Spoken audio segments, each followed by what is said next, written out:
Hello everyone, কেমন আছো সবাই? আশা করছি সবাই সুস্থ আছো, ভালো আছো। আমার নতুন চ্যানেলে আরও একটি নতুন ভিডিওতে তোমাদের সকলকে জানাই অনেক অনেক স্বাগত, অনেক ভালোবাসা। আজকে রাতে টুনাটুনি দুজনে মিলে কি খাবো সেটাই বুঝতে পারছিলাম না। তোমাদের দাদাভাইকে বলেছিলাম তুমি আজকে রান্না করো, যা রান্না করবে তাই খাবো, একদম ভালো লাগছে না কিছু খেতে। তো সেই জন্যে বর আমার ভেবেছিল সিদ্ধ ভাত রান্না করবে। আমার আবার এদিকে সিদ্ধ ভাত খেলে হয় পেটে ব্যথা। তারপরে ওকে আমি বললাম যে তুমি যদি আটা মেখে দাও তাহলে আমি রুটি আর তরকারি করে দিতে পারি। তারপরে ও বললো ঠিক আছে।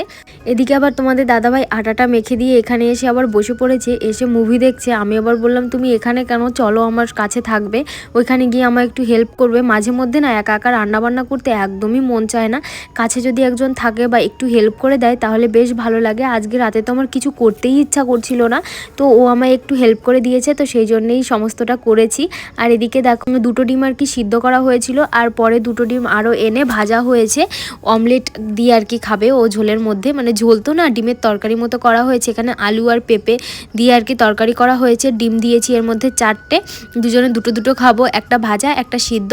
তো ওদিকে তরকারিটা নামিয়ে রেখে এখন আর কি শুরু করে দিয়েছি আটা বেলা।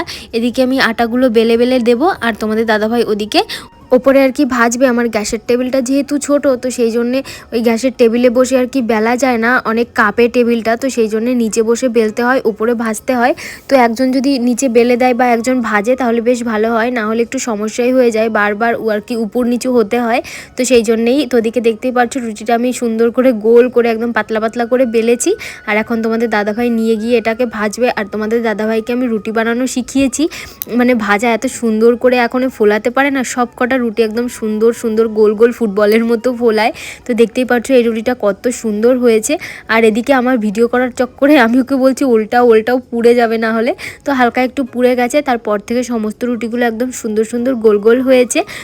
এটা যেহেতু আমার নতুন চ্যানেল, তো তোমরা অনেকে ভাবতেই পারো যে তোমরা দুজনে কেন বাড়িতে আর বাকি সবাই কোথায়। আসলে মেন কথা শ্বশুর শাশুড়ির কথা বলছি, তো ওনারা আর কি কর্মসূত্রে বাইরে থাকে, তো সেই জন্য ওনাদেরকে আর দেখাতে পারি না ভিডিওতে।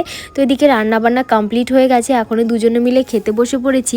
আমাদের দুজনের এই টোনাটুনির সংসারের ছোট্ট ভিডিওটা তোমাদের কেমন লাগলো অবশ্যই অবশ্যই কমেন্ট করে জানিও।